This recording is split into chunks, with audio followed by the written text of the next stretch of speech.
Hello, gunfighters.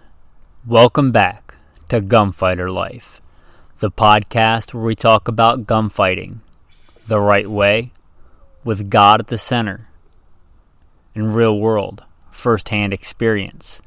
Saddle up, all you AR junkies. That's what today's episode is going to be about. Kind of one AR to rule them all. A thought experiment, if you will. I'm going to plug in the bio and then we'll get into the main topic. If you want to skip ahead, go to around who am I? A question we should all ask ourselves.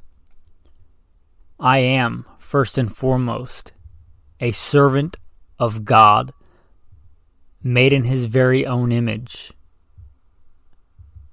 a follower of Jesus Christ. A simple man called by God to the Great Commission to share the good news of Jesus Christ. Next, a little bit about my background and what God has allowed me to do and blessed me to do in life. Grew up what most would consider very poor in the backwoods of the southeastern and mid-Atlantic United States, hunting and fishing. Joined the Marine Corps at 17. Did a couple of combat tours in Iraq. So a decorated Marine Corps combat veteran. Infantry assaultman. After the combat tours, I was an urban warfare instructor for the United States Marine Corps under Mojave Viper. I also served in the U.S. Army, both full-time and part-time National Guard. Also a veteran of law enforcement. I served with LAPD. I was a sworn peace officer, a cop for LAPD. I worked regular patrol assignments and more specialized assignments. One of those more specialized assignments was warrant service, fugitive recovery. Also had some other law enforcement roles. I am an FBI certified firearms instructor and been certified by another 3-letter government agency in a lot of firearms and training things. I've also been a private contractor, worked in the private sector pertaining to tactics and gunfighting and protecting America from enemies foreign and domestic. I served as the commander of a tactical team to stop active shooters in a large metropolitan area. That was our primary mission, to stop active shooters, which sadly are a thing in America today. I've also been blessed to do quite a bit of competition shooting. Started my first formal competitions even before joining the Marine Corps at 17. I had won more shooting competitions than I can remember. I have competed in all manner of disciplines in shooting. I've been blessed to be a state rifle and pistol champion, West Coast regional champion. Like I said, been blessed to win more shooting competitions than I can remember. Mentioned hunting. I've hunted to put meat on the table starting when I was a child. I've also been a professional big game hunter and guide, hunting and slaying all manner of beast. And I don't apologize for that. Humbled to be the host of 3 podcasts. Simple Man Sermons, Alpha Male Podcast, and Gunfighter Life. Obviously, as things not mentioned, I've been blessed to do many other things. But, again, first and foremost, I'm a servant of God, a believer and follower of the Bible, the Word, Jesus Christ. And I don't apologize for that. With that, let's transition into today's topic.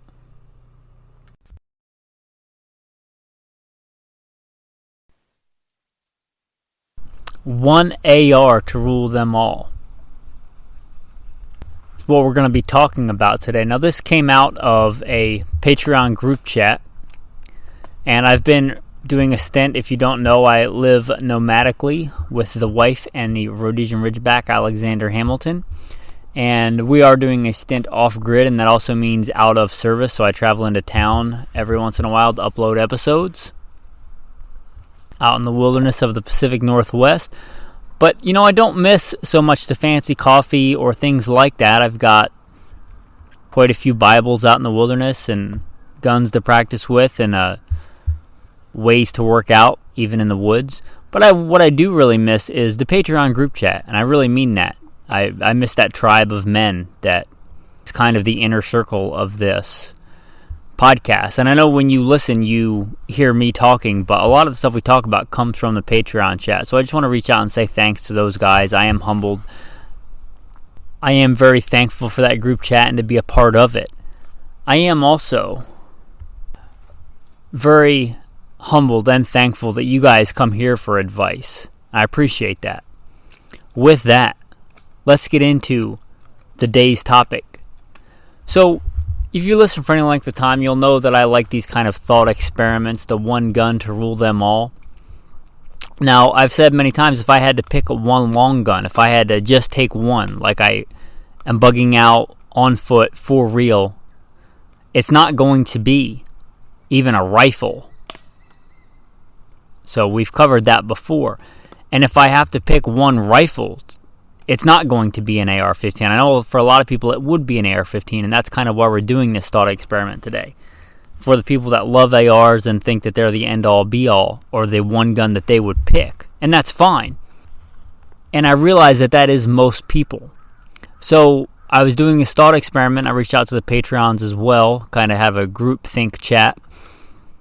But I'm going to give you guys what I consider like the one AR to rule them all. If I had to pick one long gun for whatever scenario, and that one long gun had to be based on that AR-15. And AR-15 can mean a lot of different things to a lot of different people. You can go anything from a 9-inch, what they call AR-type pistol, and 9mm, all the way up to a 24-inch heavy stainless steel barreled 6.5 Grendel, and it would still be based on an AR-15. So out of all those things, if I had to pick the one AR, what would that be? And I'm not talking about cheating like, I'd have this lower and then I would just put a bunch of different uppers on it, because that's not really feasible if you're talking about the one thing that you're going to have if you're walking on foot. I'm not cheating and saying I'm going to get this one, lower with a nice trigger and put a bunch of different uppers on it. Although that is one of the kind of cool things with the AR, that you can swap the uppers like that. But that's not what we're talking about today. Let's start with what I consider like the quintessential thing, and that's going to be the barrel. I would get it in 223 Wild. If I couldn't get 223 Wild, I wouldn't feel too bad about 5.56. But if I'm getting to pick, I'd go 223 Wild, which if you don't know is not spelled like wild. It's spelled with a Y. And I think it may be pronounced Wildy. It's after somebody's last name. But I've never met that person and don't know how to pronounce their last name. So without going too far down that rabbit hole, the 223 Wild is a chambering that will allow you to fire both 5.56 safely and 223. Much like 5.56, however, supposedly more accurate in a given barrel than 5.56 chambering. That said, if I had to pick another backup, it would be a 5.56 chambering. But the 223 Wild, I would get it in a stainless steel, known for being inherently accurate, and also, if it's my one gun, pretty impervious to the elements. I would go stainless steel. I would go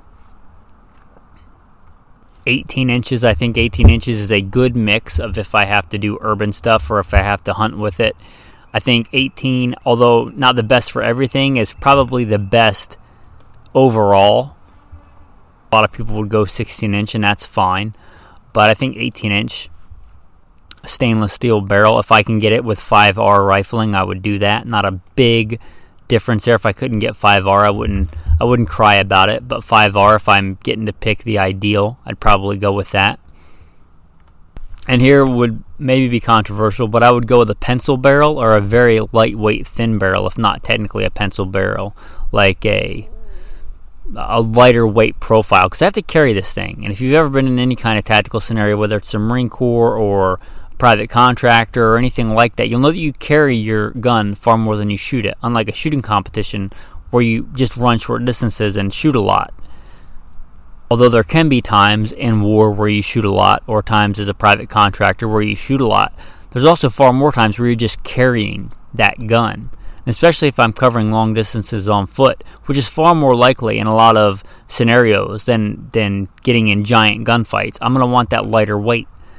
And I would rather have that 18-inch barrel with a lighter profile. So I would go pencil profile or something in between that. Certainly wouldn't want a government profile barrel or anything heavier.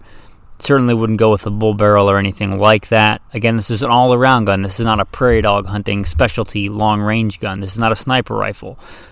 I would go 18 inches. I would go stainless steel, 5R rifling, 223 Wild, and a light profile barrel.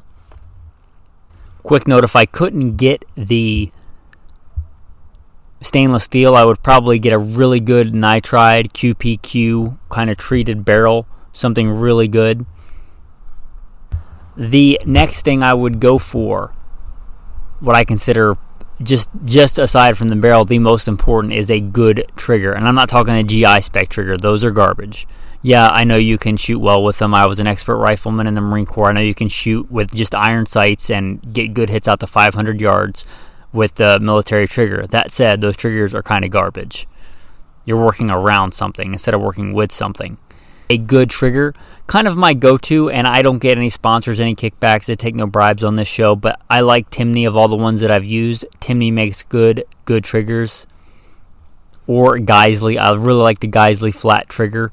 But either one of those, if I was picking, I'd probably go with the Timney trigger, a drop-in one-piece unit.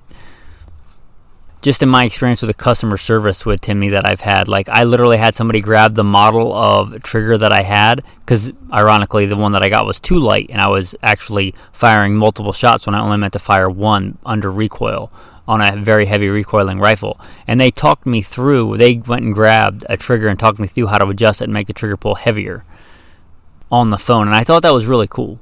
So it was a great customer service. If I had to pick one, I'd probably go with the Timney trigger. And I know some people like different stages. I know a lot of really good tactical guys that like double stage triggers, but I don't. I would get a really good single stage trigger. I don't want anything crazy light. I'd say if this is an all-around rifle, not like a bench rest rifle, 3.5 pounds and a good clean single stage trigger. Between 2.5 and 3 pounds is a good working trigger on a rifle, I think. But next to the barrel, I think that is quintessential, a good trigger. If you're building a rifle, don't skimp out and make the trigger an afterthought. Don't just spend a ton of money on everything else in the optic and then just get whatever trigger comes with your lower parts kit. Save that trigger for spare parts in case your rifle breaks, but in my opinion, not a primary trigger in your go-to rifle. So that being said, a good single stage, 3.5-ish pound trigger or thereabouts. I wouldn't have any problem with going lighter as long as it's clean. I wouldn't have any problem even going heavier as long as it's a clean break trigger. If it's going to be my one go-to gun, if I had to, I would go direct impingement, but it's not my first choice. I have had catastrophic failures. In the invasion of Iraq, when I was a Marine Corps infantryman, I had a catastrophic failure with my direct impingement Colt AR-15, which catastrophic meaning you couldn't fix it with a tap rack bang, you couldn't fix it with a double feed, you couldn't fix it with a triple feed malfunction clearance. It was out of commission until it went to a gunsmith. And I have seen that happen with other people's ARs. Some of that can be mitigated by going to a piston. That said, if I had to, I would go direct impingement, but if I could, I would go with a good piston system. And my number one choice for that, it would be Adams Arms. If I could get a good mid-length system, piston-driven, with an Adams Arms. PWS also really makes some good piston systems. I think they're a little bit heavier in the Adams Arms. I have had an Adams Arms guns for maybe 2007, 2009-ish, in that time frame. It's still my primary go-to AR. I run it hard.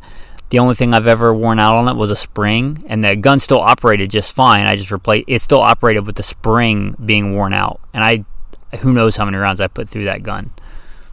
I said I think that will even operate without that spring at all, but I replaced that one spring. Other than that, it has been a fully functional and good gun. I think it's on its second barrel or barrel upgrade, but it is a fantastic gun. That Adams Arms that I've worked a lot with, and in my experience, gives you the benefits of a piston system, not getting that bolt in the operating system super dirty and built up with carbon, while not adding a ton of weight to the system. I like it. And I realized that I didn't mention on the barrel something people are going to be super concerned about is a twist rate.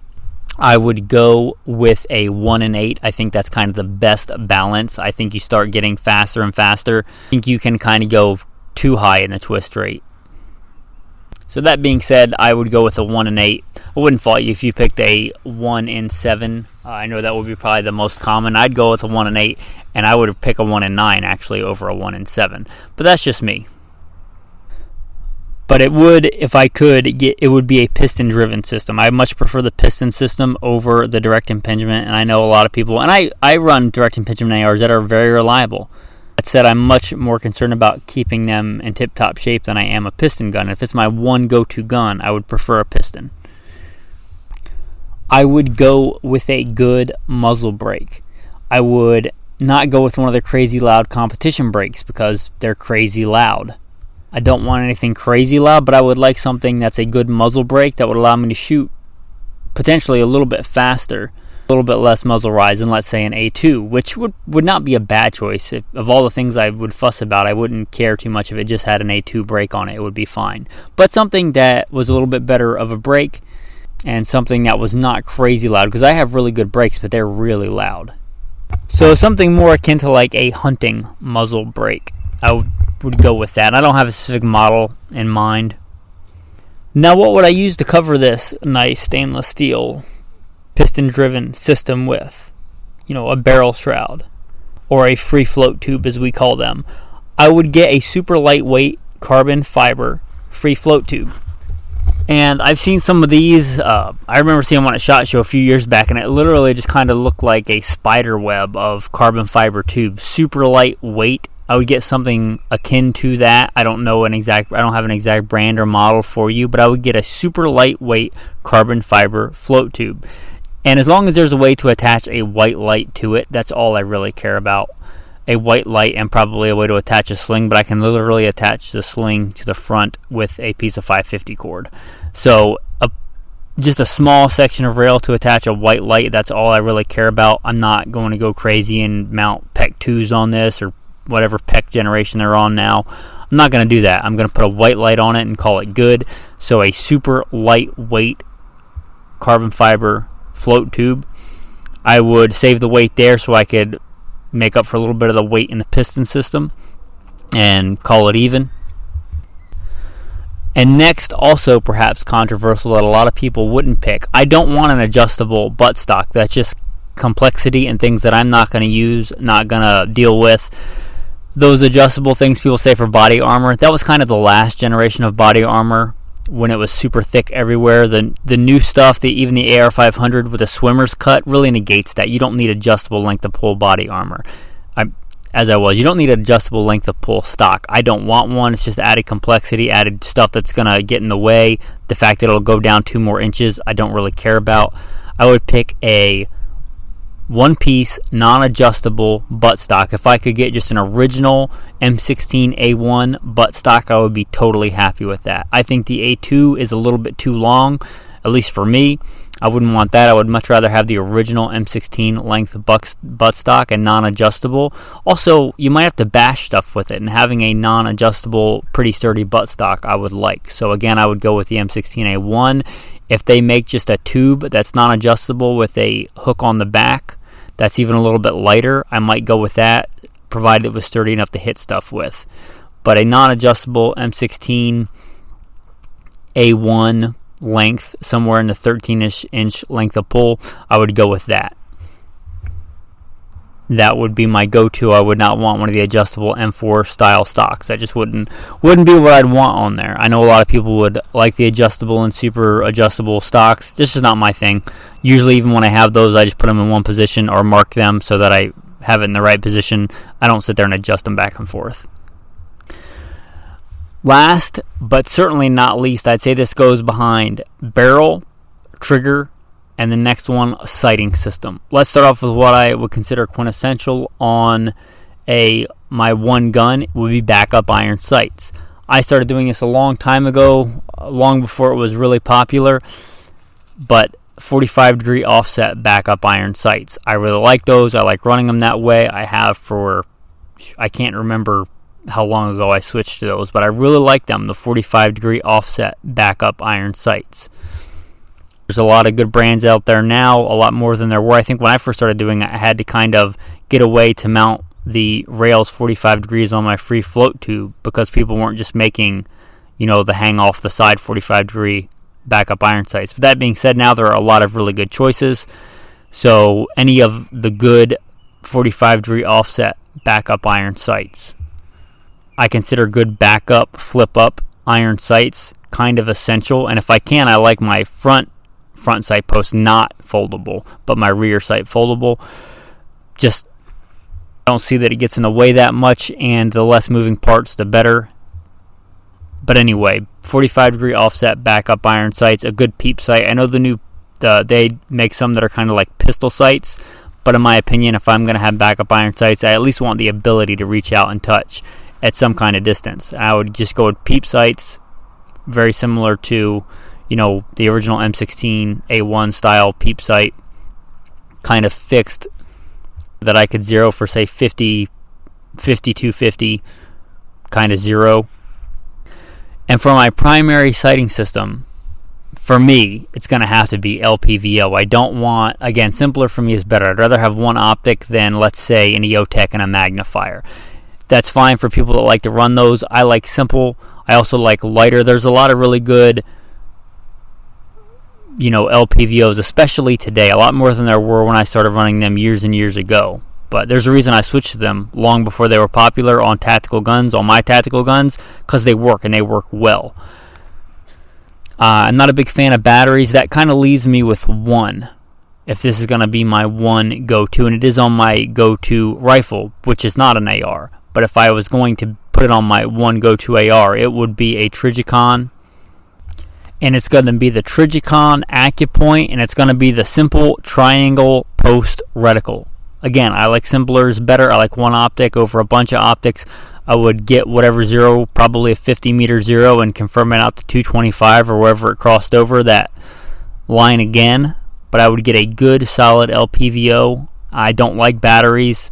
If you're going to get one with batteries, fine, but I don't like them if I don't have to have them. But the Trigicon Acupoint, it's not super heavy. I wish they made a 1-inch version too, but they don't. They make a 30-millimeter, which that's fine. I would take that just to have the radioactive material so that I don't have to worry about batteries. But I'd have the Trigicon Acupoint. I had the 45-degree offset on the iron sights. As important as the gun would be the ammo. And my go-to is 55 grain. I like 55 grain because I like to practice and I like to shoot and I like to train. Is it the best ballistically? No. What I certainly wouldn't go with is green tip. That is not, in my experience, very accurate ammunition. If it's my one go-to rifle, I may want a little bit more precision than that ammunition allows. It wouldn't be my last choice, but it certainly would not be my first choice. Neither would 55 grain ball. For my defensive loads, you got to find one that matches your gun, your practice, and your defensive loads. But in my experience, a really good practice load is the Federal 55 grain FMJ. And in my experience, a really good defensive load when I was doing more specialty police work was the Federal 55 grain True Tactical Rifle Urban. And that has been my go-to kind of pairing for a long time, and that would probably be for my one gun. I know a lot of people like the 77 grain, and I'm sure it's fantastic terminal ballistics, but are you really putting a bunch of that stuff through your gun to train with? And for training, don't you want to shoot in the same place? Or are you going and readjusting your optic and changing your zero every time you go from training to putting it back behind the seat of your car for your vehicle carry gun? Because again, if this is your one go-to gun, it should be the one you train with and carry on you for defense in your car or whatever. And for that reason, just 77 grain is typically prohibitively expensive. Now, if you have a blue sky budget and you can spend any amount you want on ammo every month, then more power to you. Go with whatever you want. 77 grain in that case would be a good choice. But I like the 55 grain. and I like to practice with the American Eagle or the Federal, and if it shoots the same place in your gun for you, the 55 grain tactical rifle Urban. It's a soft point ammo. It's really good terminal performance. It tends to do pretty nasty things as far as terminal performance goes. It's a good round. I like it. It would be probably my go-to, unless my rifle just didn't like it and I like something else much better. Then maybe I would find some kind of 62 grain cheaper practice round and 62 grain good soft point or hollow point round. But that's really going to be dependent again on what my rifle likes. Now, what was the point of this thought experiment for you? If you want to build this exact gun, by all means, go ahead and do it. I consider this open source. This is a community. Take that exact thing and build it if you want. But hopefully it's given you some new ideas and better ways to look at things. Maybe you decide not to make some of these choices, and I'd say that's fine. Make the best choices for you and your life and your scenario. Maybe you don't want an 18-inch stainless barrel. Maybe you want a 16-inch cold hammer forged chrome line barrel, and I'd say that's a good choice too. Perhaps you do want to run 77 grains or even heavier, and you want a 1-in-7 twist. I'd say good choice. Make an informed decision. You like a 2-stage trigger because you like to be able to prep that trigger, and you like to know where that wall is. I've trained like that. I get why people like that. It's not my preference, but if it's your preference, at least know that. Get out and train with single stage and double stage triggers and see which one you like. You say you don't want to run an LPVO. You want to run an EOTech and a 3X or a 4X magnifier because you're a cool guy and you run night vision. I'd say, yeah, cool. Go with it. Run with it, man. This is just a thought experiment. Hopefully you've thought some of these ideas were useful. Again, feel free to take them and run with them. If I was building my one gun and it had to be an AR-15, then that is kind of the gun I was thinking in my head that I would build. As far as accessories go, I already mentioned I would put a small piece of rail on there. I would mount a white light, and I would get a good 2-point that would turn into a single-point sling. But just a good 2-point sling. If you don't know, my tactical tip for that is writing your dope on your sling. So don't get a black sling, even if you like black. It's not my favorite color.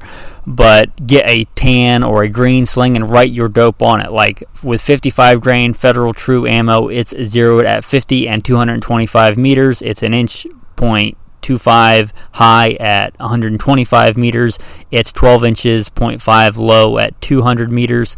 Which I think is actually, if I remember correctly, all my correct dope for my go-to AR-15. But whatever your dope is for your AR-15, you write that on the sling in case you are in a situation where you don't remember that dope and you have to know it. That being said, your tactical tip of the day is a thanks for listening. Write that dope down somewhere. I don't care if it's on your sling with your favorite Bible verse or on a dope card that you tape onto your stock. Another reason I like the fixed stocks as opposed to, your collapsible stocks. You can, 1, put a cleaning kit in there, and 2, tape your dope card on there on a nice flat spot on the stock. And again, you can beat stuff with it.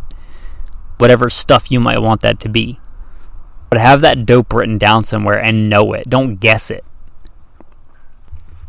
I should mention before we get into the rest, if you want to contact me, and I'm humbled when you guys contact me. If you want to contact me, goodshepherdtraining.com. If you want more to be a bigger part of the show, goodshepherdtraining.com. And on that note, a thanks to all the patrons that help out on this show. Greatly appreciated. With that, the tactical verse of the day. This verse is coming at you from Psalm number 5. Let them ever shout for joy, because you defend them. Let those also who love your name be joyful in you. For you, O Lord, will bless the righteous. With favor you will surround him as with a shield.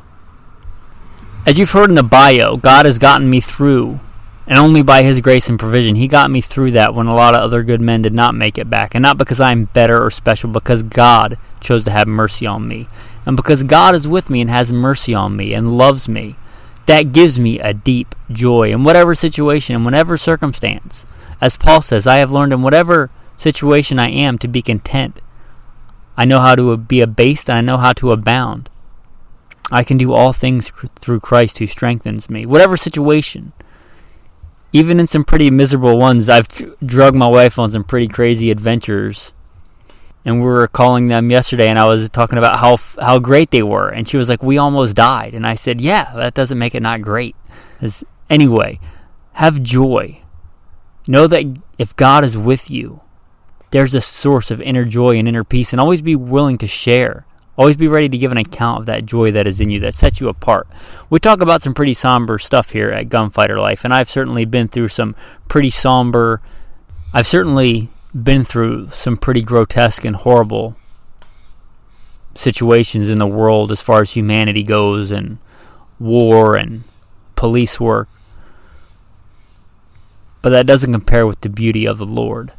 Always be ready to give an account for that joy and that peace that you have in Christ.